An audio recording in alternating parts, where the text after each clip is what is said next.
Hey, fifth graders. Today's lesson is going to be, it's a review. We're doing two-digit divisors, which we've done before, but we're going to do them in word problems. So we'll go through the examples and use our long division skills to solve these word problems.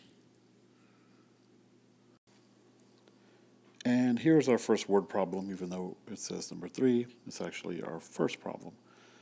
A team of 22 workers picked 4,664 oranges. Each person on the team picked the same number of oranges. How many oranges did each worker pick? Okay, so I'm going to go ahead and put my answer statement in the white box here. And there's our answer statement. Each worker picked blank oranges.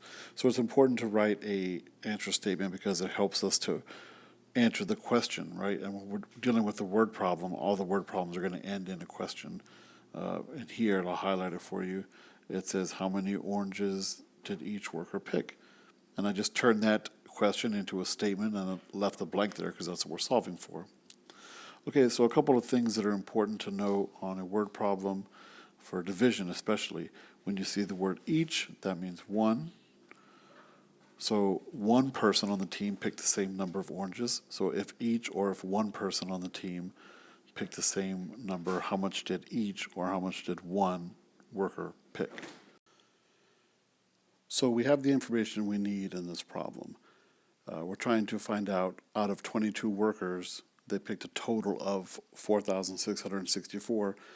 We need to divide that to see how much one worker picked. So we'll start by setting up our problem. 4,664, 4,664, and we're going to divide that by 22.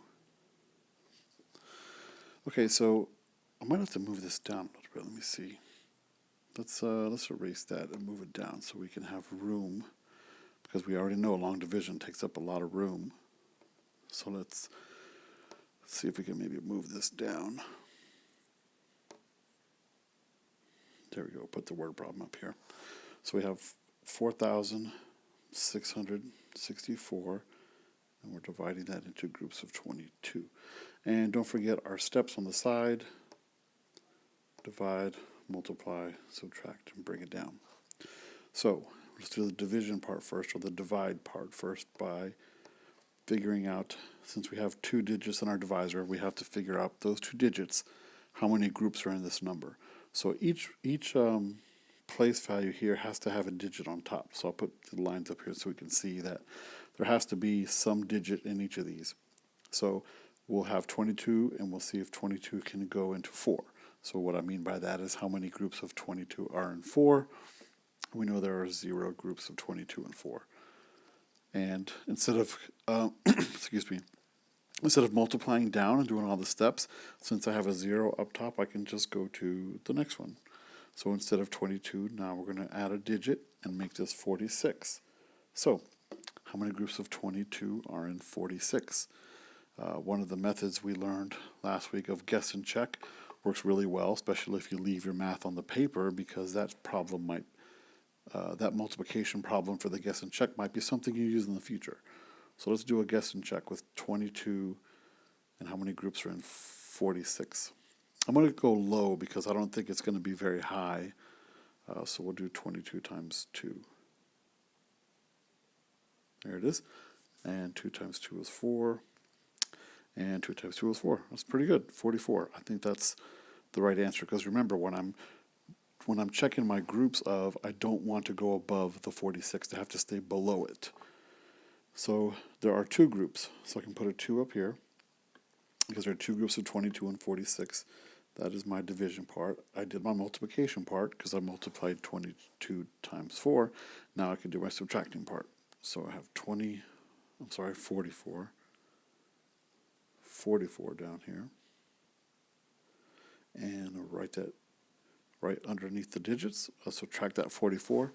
And 6 minus 4 is 2, and 4 minus 4 is 0. So I've done my bring down. Step is next. Bring down.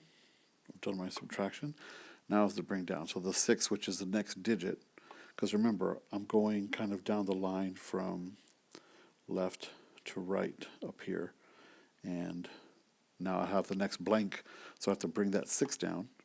right next to the 2, and I have 26. So now I start over. After I bring down, I go to the top, start over.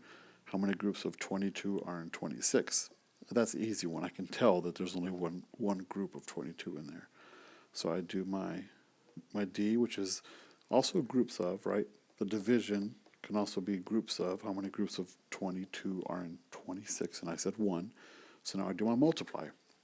1 times 22 is 22. Now I can do my subtract. 6 minus 2 is 4. 2 minus 2 is 0.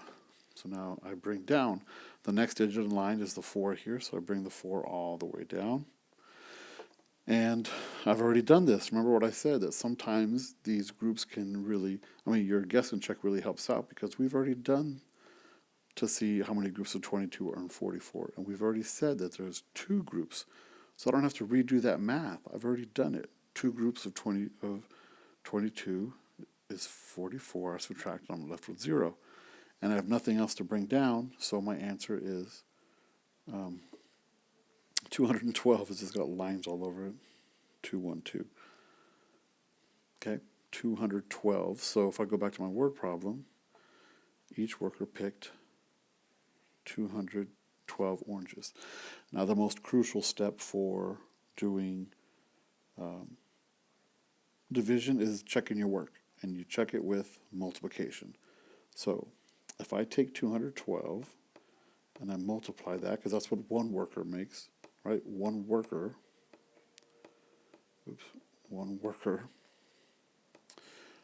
can pick 212. Remember, each is 1. One worker can pick 212 oranges.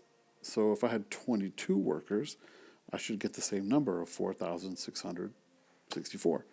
2 times 2 is 4. 2 times 1 is 2. 2 times 2 is 4. So I'm done with the ones place. I can move on to the tens place, this 2 here.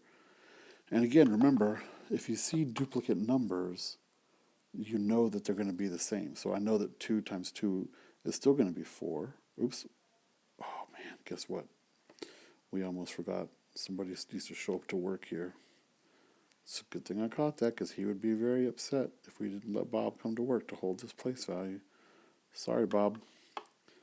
We almost forgot about you. Yeah, remember, since we're done with the ones place, Bob has to hold the ones place here, because now we're in the tens place. 2 times 2 is 4, 2 times 1 is 2, and 2 times 2 is 4 again. And I add all those up, my 2 partial products, I end up with 4. 4 plus 2 is 6, 4 plus 2 is 6. Bring down the 4. 4,664.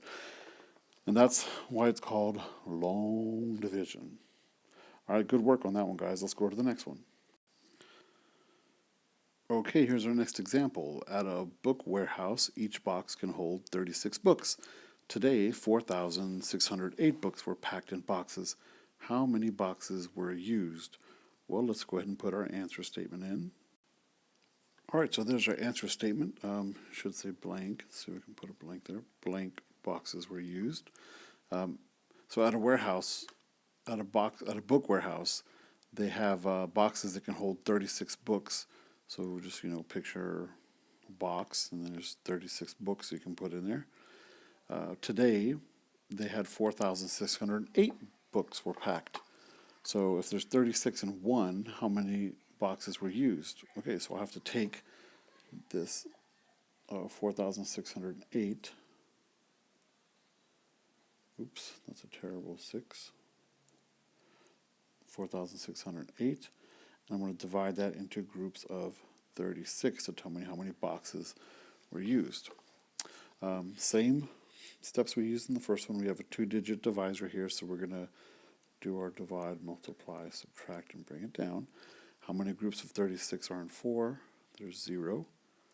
So then we need to make this bigger. 46. How many groups of 36 are in 46? I can kind of use my number sense to know that there's only one group. Because if I do 2 groups of 36, it's going to be at least 60, probably a little bit higher, but I only have 46 here, so it has to be less. So that's my groups of. Then I do my multiplication. 1 times 36 is 36. Subtract. 6 minus 6 is 0. 4 minus 3 is 1. Oops, 1. Then My next step is to bring down. So I look at the next spot, which is a 0, and that 0 needs to come down, and I'm left with 100. So how many groups of 36 are in 100? Well, this is where my guess and check is going to come into play. I can probably fit 2 in looking at it, but I don't know, 3 might be too high. So let's try 3 and see what happens.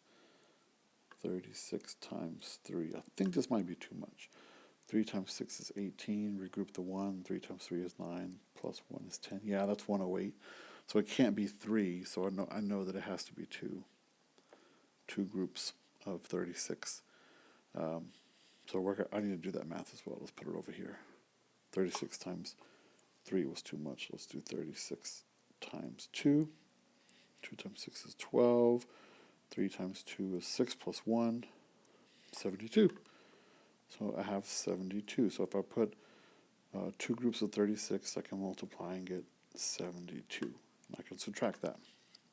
And a good thing to check here is once you're done subtracting, if the answer, the difference that you subtract is greater than your divisor, then you know you've messed up your math somewhere and go back. You could probably fit another group in, is what it is, because you always have to have the bigger number on top when you subtract, remember?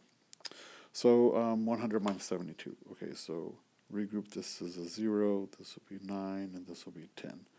10 minus 2 is 8. 9 minus 7 is 2. So you see the 28 here is still less than 36, so I'm good to go. And then after subtracting, my next step is to bring down.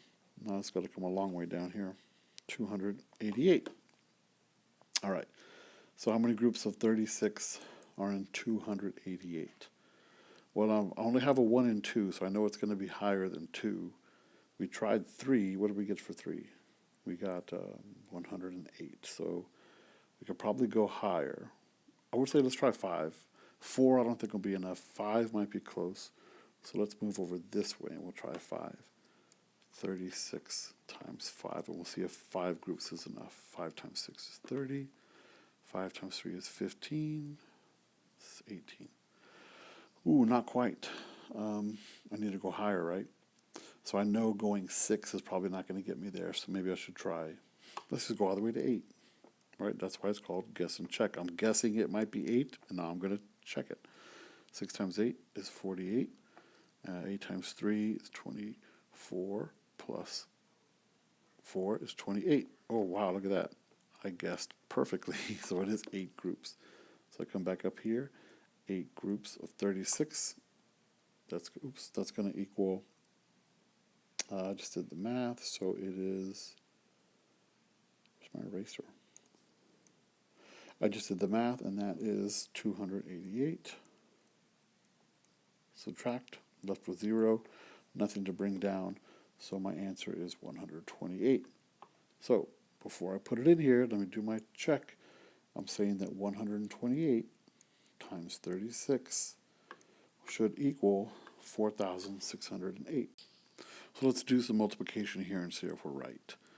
6 times 8 is 48. 6 times 2 is 12. 12 plus 4 is 16. And then 6 times 1 is 6, plus 1 is 7. And guess what we're not forgetting now? Bob. Bob is coming to work, but he's not happy about it. Sorry, Bob. You got to be there. Now, we're done with the ones place, so now let's go to the tens and multiply that by everything on top. 3 times 8 is 24. 3 times 2 is 6, plus the 2 is 7, 8. And 3 times 1 is 3. We can add our partial products together. We have 8. 6 plus 4 is 10. Regroup. 7 plus 1 is 8, plus 8 is 16. Regroup. And we have 4,608. Perfect. We are correct. So 4,608 boxes were used. Good job. Okay, so I'm going to read this one to you, and then I'm going to let you pause it and solve it and see if you got the right answer. A truck driver must deliver 58 cartons of paper to each school district. Oh, remember we see each, that's one.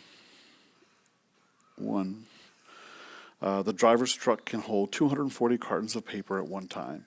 If the driver begins with a full truck, Don't know what that 2 is doing there.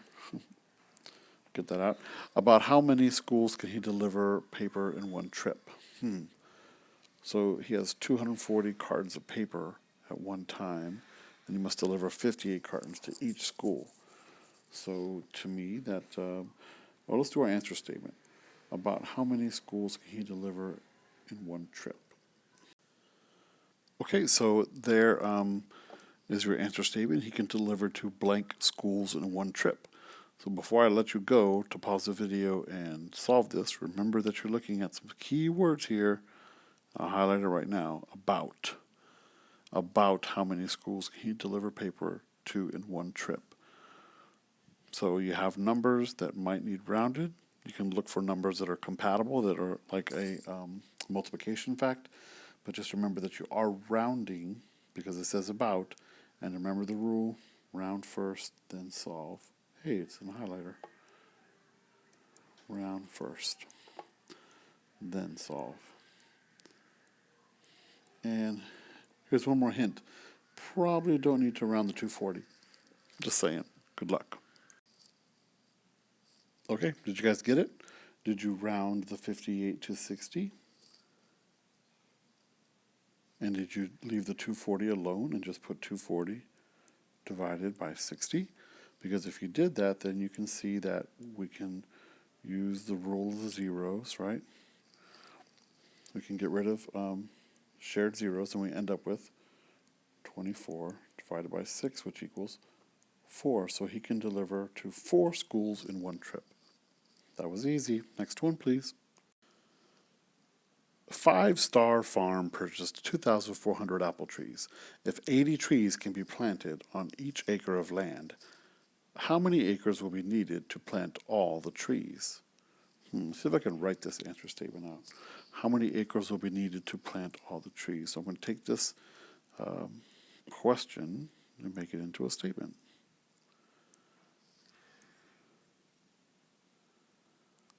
Blank acres